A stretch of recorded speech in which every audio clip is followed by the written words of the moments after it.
seguir, a palavra seguir no grego, é acompanhar bem de perto, é realmente estar perto, né, da palavra, estar em mãos.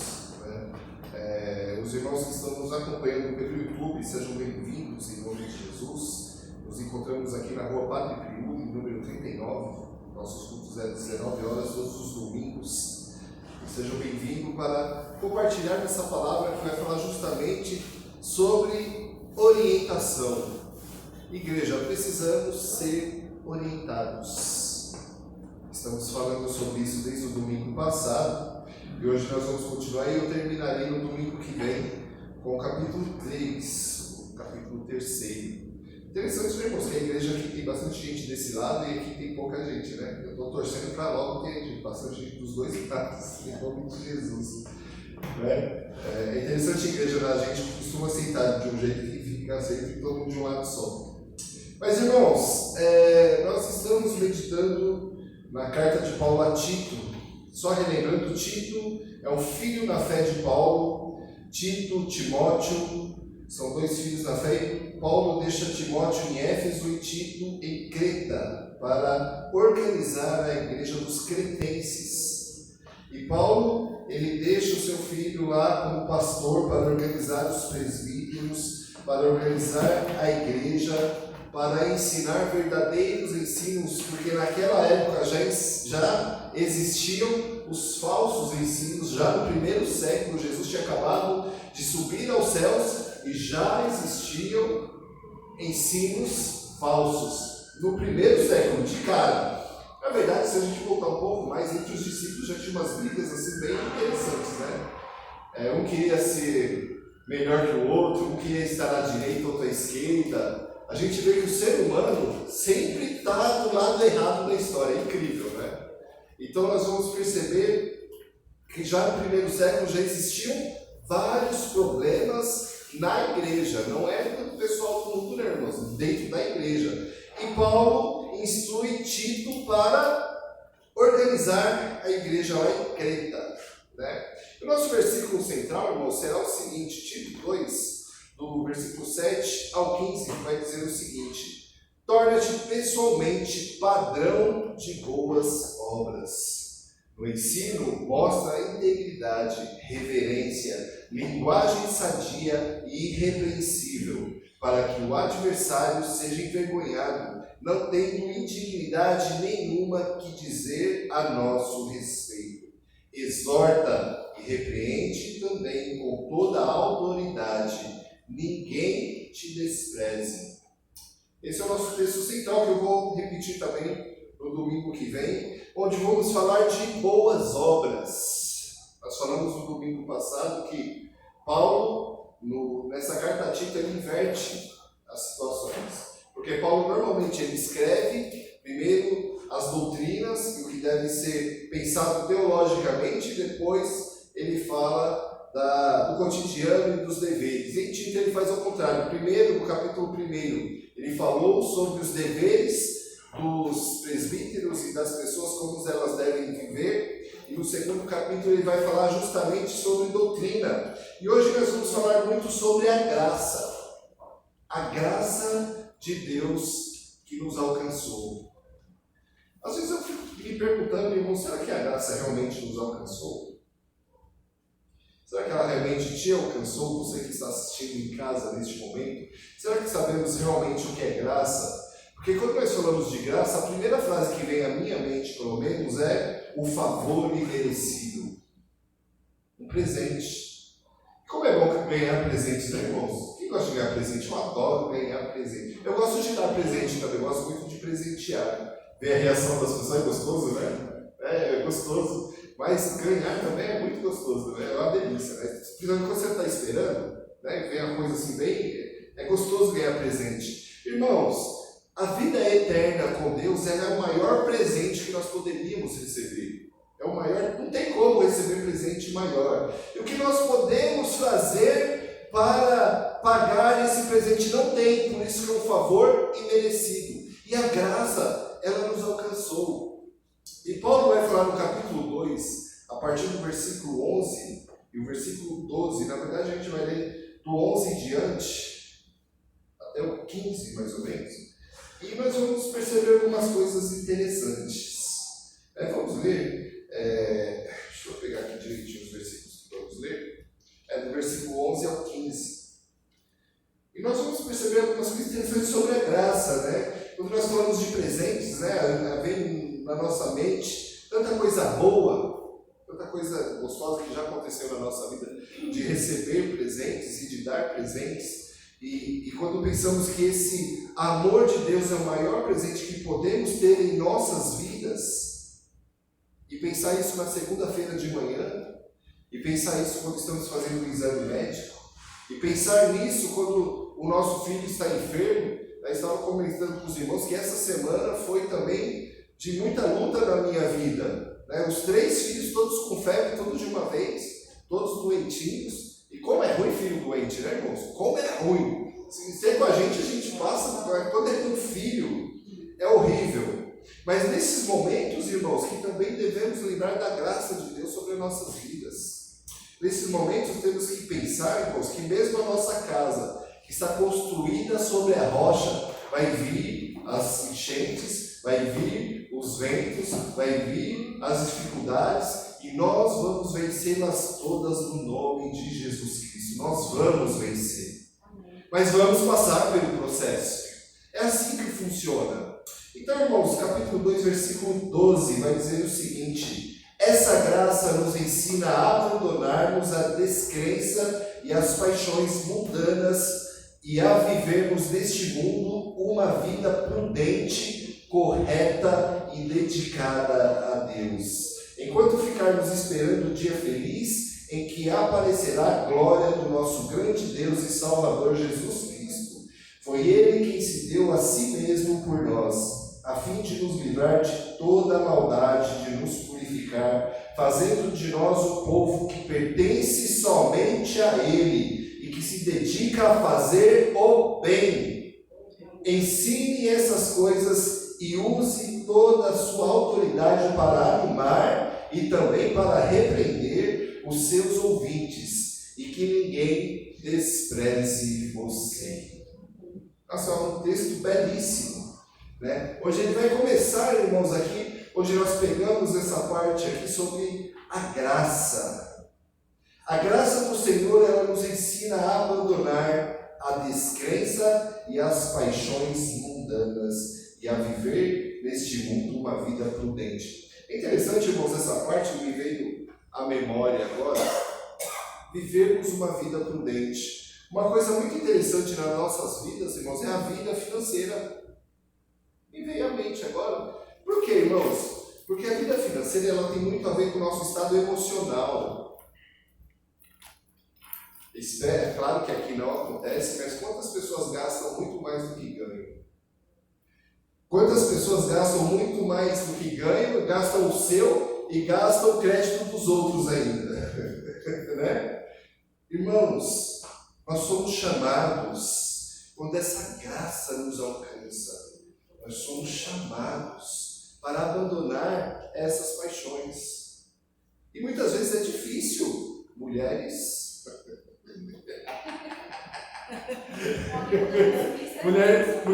Homem não é consumista, são mulheres. Né? Homem tem 2 sapatos, um preto e um marrom, acabou, né?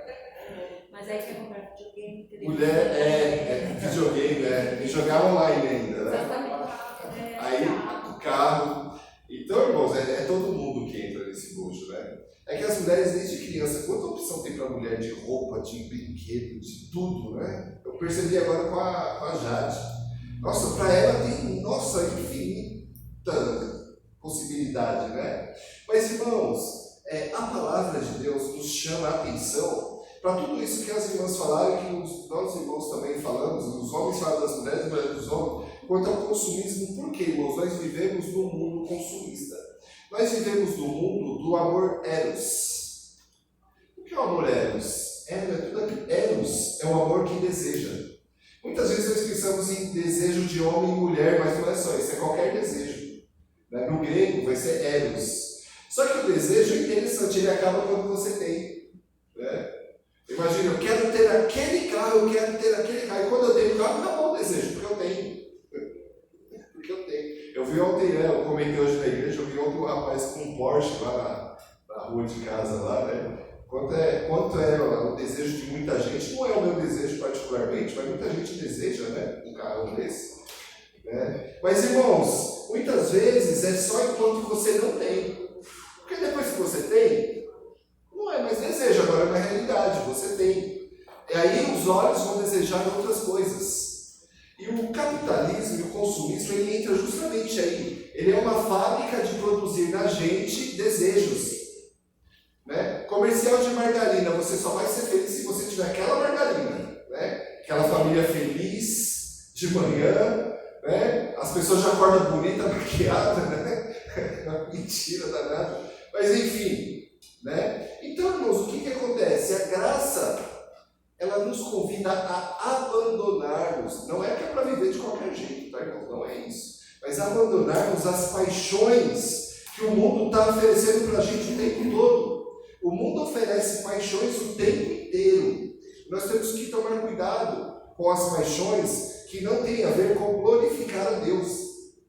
E por isso, irmãos, essa graça que nos alcança, que está nos versículos 11 e 12, né, ele vai falar justamente sobre a graça transformadora de Deus. Essa graça nos alcança e nos transforma. Se nós éramos consumistas, já não é para ser consumista mais. Porque agora nós temos alvos muito mais interessantes do que esse amor eros, ou o desejo. Não que seja pecado desejar, mas nós vamos ter muito mais equilíbrio com os desejos. Nós vamos ter muito mais equilíbrio de como vivemos. Porque, irmãos, em quantas e quantas situações difíceis as pessoas vivem, porque não tem um equilíbrio emocional e acaba gastando mais do que ganha, e acaba fazendo coisas que não eram para fazer e fazem. Então nós somos chamados para sermos transformados. O versículo 11 vai dizer o seguinte: pois Deus revelou a sua graça para dar, obrigado, irmã, para dar a salvação a todos. Essa graça nos ensina a abandonarmos. Essa palavra parece simples, né? Abandonar, mas não é simples. Não é simples de forma alguma. Você ter uma mudança radical, é por isso que ontem nós falamos sobre metanoia, que é mudança de pensamento. Muitas vezes nas Bíblias, traduzidas por arrependimento, não tem tanto a ver, por incrível que pareça. Mas essa mudança de pensamento e mudança de atitudes para que tenhamos uma vida tranquila. Uma vida simples, muitas vezes, mas tranquila, mais feliz. Porque, irmãos, eu conheço pessoas que ganham aproximadamente 10 mil reais por mês e pedem dinheiro emprestado, porque não dá. Porque não tem equilíbrio emocional e acaba fazendo um monte de besteira. E não tem uma vida tranquila, tem uma vida de preocupação, como é que eu vou pagar, como é que eu vou fazer, como é que... E o mundo está ali, irmãos. Olha, você só vai ser feliz se tiver um carro automático, da marca tal, de não sei quantos mil, aí você vai ser... Não, irmãos, mas a graça transformadora de Deus nos chama para termos uma vida tranquila.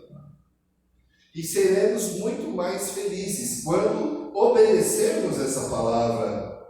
Porque a graça, irmãos, não é uma coisa, mas significa essencialmente Deus mesmo em sua boa disposição em relação aos homens. A graça divina não se separa de Deus, mas é uma relação pessoal que Deus estabelece entre si mesmo e os homens. Ele os encara com favor e com bondade. Isso é a graça de Deus. Irmãos, nós temos o próprio Deus que tem uma relação conosco. Relação, irmãos, de amizade. Eu falei muito ontem sobre Adão e Eva, onde Deus descia todas as tardes para conversar, para ter relacionamento. Irmãos, na igreja, nós somos chamados para termos relacionamentos, para conversar, para conhecer, para compreender o outro. E essa é a graça transformadora na vida de cada um de nós. Essa é a graça transformadora na vida de cada um de nós, para que possamos viver em comunhão uns com os outros e com Deus. É por isso que lembra muito a cruz, né? Essa relação vertical e a relação horizontal, cada um de nós. E essa graça, irmãos, é que é transformadora em nossas vidas. E temos que prestar muita atenção, porque não é somente uma fala do pastor no momento de pregação, mas isso é para a vida, no dia a dia, no amanhã, 6 da manhã, quando nós saímos para trabalhar, ou 4 da manhã, quando saímos para trabalhar, ou que quer que seja. Mas, irmãos, tem que fazer parte da nossa existência. Pensar nisso. Pensar muito nisso. Então, essa graça transformadora, como diz Efésios, portanto, louvemos a Deus pela sua gloriosa graça, que Ele nos deu gratuitamente por meio de seu querido Filho. Deus nos deu de graça, gratuitamente, porque Ele teve a iniciativa, porque Ele nos alcançou, porque Ele fez, por isso a nossa salvação. Chego na casa da minha sogra hoje, que eu estava comentando com você, está lá o meu cunhado e minha concunhada, lá pessoas que eu gosto muito também. Eu mal cheguei e ele já perguntou: oi, Eder, como é que é a ressurreição? Eu falei: caramba, calma, deixa eu chegar. Você tem que pensar, né? Porque essa pergunta não é fácil. Eles perguntaram justamente para onde foi a alma de Lázaro antes de Jesus ressuscitar no quarto dia. Caramba, mas só isso, né? Mas é uma curiosidade. Eles têm várias curiosidades, né? Eles têm curiosidades bíblicas que é muito legal de estar compartilhando, né, irmãos? Mas essa graça que nos alcança gratuitamente. E no mundo hoje, como é difícil uma coisa grátis, né? Gratuitamente. É difícil, não é? Tudo é pago, né? Tudo é, e igreja principalmente. Né? Porque ir para o céu é de graça, mas existe os pedágios, né? Tem um monte de pedágio no caminho, que não é bíblico, né? Porque esse relacionamento com Deus gratuito, irmãos, porque Ele fez, porque tudo começou nele e termina nele. Porque por meio dele e para ele são todas as coisas, a Jesus Cristo, toda a glória eternamente. Amém. 1 Coríntios 10, 31 vai falar justamente sobre isso. Nós somos feitos para a glória dele. Nós somos feitos para sermos alcançados por essa graça transformadora. Deus nos alcançou, irmãos. Só estamos aqui hoje porque Deus nos alcançou. Irmãos, eu estou com um objetivo e ultimamente eu tenho falado bastante sobre isso, tanto lá na Vila Terezinha como aqui na Vila Santa Maria, sobre nos tornarmos missionários, todos nós, missionários do Senhor. Eu quero inculcar isso na cabeça da igreja, porque, irmãos, quando essa graça é transformadora, quando essa graça nos alcança, nós somos levados a ser missionários e não tem jeito de escapar disso. Onde quer que estejamos, onde quer que estamos indo, nós temos que levar essa palavra, essa graça transformadora que nos transformou, para transformar a outras pessoas. Por isso, irmãos, quando somos transformados e recebemos o poder do Espírito Santo, é para transformar a vida também de outras pessoas. Então não nos esqueçamos, irmãos, se essa graça transformadora não te transformou, tem alguma coisa errada na vida cristã, na vida com Deus, na vida desse relacionamento. Tem alguma coisa quebrada nessa comunicação. Tem alguma coisa que quebrou, que está errada. E normalmente, sempre é do nosso lado, tá, irmãos? Deus nunca erra. Nós erramos. Então, essa graça transformadora, ela nos transforma e nos impulsiona para termos uma vida com Deus. A segunda orientação, irmãos, é: não podemos nos esquecer.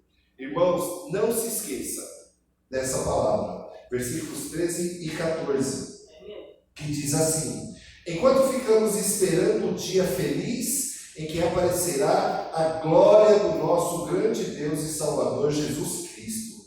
Foi Ele quem se deu a si mesmo por nós, a fim de nos livrar de toda maldade e de nos purificar, fazendo de nós um povo que pertence somente a Ele e que se dedica a fazer o bem. Do que nós não podemos nos esquecer, irmãos? De fazer o bem. O dia do Senhor vai chegar. E eu vejo hoje muita gente querendo adivinhar esse dia. Carnavalzão rolando. Aí uma pessoa do nada que está lá cantando músicas do carnaval começa a falar: em 7 anos Jesus vai voltar. Eu falei: gente, no carnaval ele está de brincadeira comigo, né? Todo mundo que tentou adivinhar, irmãos, se deu mal. Todo mundo. Existe uma religião que foi fundada nisso. O Advento do Senhor, 1843. Aí uma pessoa começou a fazer contas na Bíblia e falou: em 1843 Jesus vai voltar, vamos ficar. Irmão, juntou milhares de pessoas a esse pastor. Sabe que Jesus não voltou em 1843, não voltou. E juntou um monte de gente. Irmãos, é incrível quando você começa a falar um monte de coisa que não é bíblico, como junta gente. É incrível. Eu estava comentando hoje com algumas pessoas e dizendo que você começa a pregar coisa que não tem na Bíblia, junto um monte de gente. Se você começa a pregar a Bíblia, as pessoas começam a se despertar porque não quer. Sabe por quê, irmãos? A Bíblia mostra pra gente principalmente o meu erro. O que eu estou errando. O que eu estou fazendo de errado. E isso muitas vezes me confronta. E eu leio e falo: meu Deus do céu, estou errando? Também estou errando. Por isso não podemos nos esquecer, irmãos. E as pessoas começam a falar um monte de coisa e juntar gente. Existe um pastor, existiu em 1980, se eu não me engano, que juntou 1000 pessoas numa seita. Todo mundo se matou. 1000 pessoas aproximadamente. Se matou tudo de uma vez. Jim Jones, não sei se os irmãos já ouviram falar. Se mataram tudo de uma vez. A coisa foi piorando. Seita sempre assim, tá, irmãos? Começa com uma pessoa, a coisa vai tomando proporções, e se usa muito a Bíblia, tirando o texto fora de contexto e falando que eu sou o tal. E tirar isso da igreja muitas vezes é difícil. Que o pastor não é um especial. O pastor, irmãos, é um mendigo dizendo para outros mendigos onde tem pão. É isso. Mas tem gente que trata o pastor, o líder, como se fosse o supra-sumo, e não é. O nosso supra-sumo tem nome, é Jesus Cristo. Nós somos liderança, sim, mas guardadas todas as proporções. Temos que tomar cuidado. Então, irmãos, nós vemos que a palavra do Senhor nos chama, igreja, para fazer o bem. E o maior bem que podemos fazer nas pessoas, o maior de todos, é levar essa graça transformadora para as pessoas, com a nossa vida, muitas vezes com o nosso sofrimento. Às vezes eu sempre falo, é no sofrimento que nós vemos Deus. Eu falei isso para uma pessoa, eu prefiro ter Deus na alegria. Nós vemos na alegria também, mas muitas vezes vemos Deus no sofrimento. E quando nós vencemos, nós glorificamos a Deus. E Deus usa as nossas vidas. Sabe, irmãos, em 1 Pedro capítulo 2, versículo 1, vai dizer o seguinte: portanto, abandonem tudo que é mal, toda mentira, fingimento, inveja e críticas injustas. Nesse capítulo, irmãos, Pedro está falando justamente sobre a casa espiritual edificada na rocha, que é Jesus Cristo. E quando Pedro fala isso, ele fala de umas casas, irmão, que é muito interessante, que essas casas tinham uns arcos feitos de pedra. E a pedra, elas são todas encaixadas umas nas outras. Se tirar uma pedra ali, cai tudo. E Jesus é essa pedra principal. E nós estamos encaixados nele. E no versículo 9 desse mesmo texto, ele vai falar: pois vós sois raça eleita, sacerdócio real, nação santa, povo de propriedade exclusiva de Deus.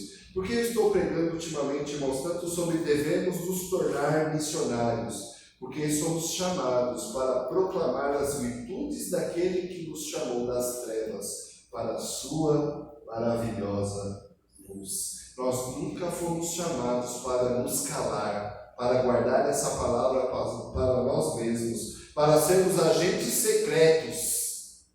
Não, nós somos chamados para proclamar a palavra do Senhor. Não é somente para frequentar a igreja, não é somente para cantar na igreja, não é somente para pregar na igreja, para pregar onde estamos. Para as pessoas que realmente não conhecem essa graça transformadora, eu estou falando de muita gente que estão em igrejas, sim, onde só é pregado a hipergraça. Ah, Deus é o bonzinho. Irmãos, Deus nunca foi bonzinho, Deus é bom. Deus nunca foi Papai Noel, as pessoas confundem. Ah, não, Deus perdoa. Cuidado, porque o Evangelho, como nós pregamos ontem, o Evangelho começa com arrependimento. Irmãos, eu convido a todos novamente, olhe para a sua vida e veja, e reveja, e medite no seu próprio pecado. Eu tenho feito isso e é por isso que eu estou passando para os irmãos, é terrível. Porque vemos que não somos tão santinhos assim. Temos muito o que melhorar, temos muito o que aprender. Buscar a Deus, irmãos, como genuíno leite espiritual. É isso que Paulo está falando para Tito, para ele passar para a igreja. E, irmãos, uma coisa muito importante para nós evangélicos, se dedicar a fazer o bem. Porque muitas vezes pensamos, eu vou na igreja, eu dou o dízimo e ouço o pastor falando, ok, está tudo certo. Não. Se dedicar a fazer o bem. Essa é a orientação, irmãos, que nós estamos passando neste momento. Não podemos nos esquecer dessa orientação de modo algum em nossas vidas. E a nossa terceira orientação, irmãos, é ensinar. No versículo 15 vai dizer o seguinte: ensine essas coisas e use toda a sua autoridade para animar e também para repreender os seus ouvintes. Somos chamados como liderança, também para a liderança, mas isso é para todos nós. Somos chamados para ensinar, para animar os outros, irmãos. Para sermos positivos na vida das pessoas. Às vezes a situação é terrível mesmo. Às vezes a situação é complicada mesmo. Mas, irmãos, vamos procurar ver o copo sempre meio cheio. Não sempre meio vazio. Ver meio vazio é a coisa mais simples que tem, irmãos. É só olhar, está vazio. Mas tentar ver cheio e animar os outros. E repreender naquelas coisas que precisam ser repreendidos. E ensinar, irmãos, é um trabalho de todos nós, nem que seja com a nossa própria vida. Não é só falando. Porque falar, irmãos, muita gente está falando qualquer coisa. Como eu disse, as pessoas estão falando qualquer coisa e as pessoas estão aplaudindo, enchendo estádios. Estava vendo um pastor que lota estádios, cobra muito dinheiro e lota. E quando eu vou ver ele falando, e como a gente analisa muito biblicamente, Bíblia não dá, né? Você pega um textinho desse tamanhozinho, daí você vai falando um monte de coisas e as pessoas, nossa, Bíblia nada. O conhecimento bíblico quase zero, e as pessoas adoram isso. Mas o que a palavra de Deus, essa graça que nos alcança, está falando, irmãos, é de autonegação, é de ser chamado a negar-se a si mesmo, tomar a cruz. Tomar a cruz, irmãos, é tomar o pior instrumento de tortura que já existiu. E Jesus fala, ó a propaganda, né, irmãos? Toma a sua cruz e siga-me. Olha que propaganda horrível. E na época, irmãos, morria muita gente na cruz. Muita. Daí as pessoas, calma aí, eu vou tomar uma cruz e vou te seguir. E é isso mesmo. Autonegação. Nós somos chamados para isso. E isso, irmãos, é para animar as pessoas. É para animar as pessoas. Mas também para repreender. Porque, irmãos, Deus não nos dá as regras somente para ser chato. Deus dá as regras para cada um de nós, porque é o melhor para a nossa vida. É isso que nós temos que entender. É o melhor para a nossa vida. E sabe, irmãos, eu como pastor, muitas vezes se eu sou amigo de uma pessoa, aí amigo, tudo bem, mas quando eu tenho que ser pastor, aí eu sou chato. Aí a pessoa não quer ouvir, aí não quer obedecer. Por quê, irmãos? A palavra de Deus nos fala, porque é preciso repreender também. Eu não vou ser amiguinho o tempo todo. Muito pelo contrário. Mas estamos juntos para que tenhamos uma vida melhor na presença de Deus. O que é uma vida melhor? Uma vida de paz, de tranquilidade, de alegria, na alegria do Espírito Santo de Deus. Isso só acontece quando obedecemos a palavra de Deus. E essa palavra nos diz também para não desprezar aquele que está ensinando. Porque no mundo hoje, irmãos, pode perceber, tudo que é autoridade hoje perdeu autoridade. Pastores perderam autoridade. Quando eu falo que eu sou pastor, irmão, acabou. Acabou. Né? As pessoas pensam que eu sou rico, que eu tenho isso, que eu tenho aquilo, e é o contrário. O pastor é chamado para servir. O pastor é chamado para ensinar, para repreender e muitas vezes para ser um chato, mas com a visão da melhoria da vida das pessoas, assim como também da minha própria vida e da minha própria família. Mas a visão mudou. Pode ver, as autoridades públicas, políticos, não precisa nem falar, né? Polícia, respeito muito a polícia ainda, mas quanto perdeu de autoridade? Né? Professores, todo mundo aqui teve professor, né? Na nossa época, né? Que autoridade eles eram, né? Aí foi se perdendo. Eu lembro quando eu dei aula, irmãos, como professor, meu Deus, quanto que perdeu. E eu me lembro, irmãos, de uma cena que eu não vou esquecer nunca, quando eu entrei numa sala e vi os meus professores da quinta série, eu ia dar aula junto com eles. Nossa, para mim foi uma honra, assim, sabe? Só que isso se perdeu, porque a autoridade se perdeu. Mas a palavra de Deus está dizendo, respeitar aqueles que têm autoridade. Isso agrada ao Senhor. Porque é o próprio Deus que levanta pessoas para ter autoridade. Então, irmãos, que essa graça transformadora nos leve a tudo isso.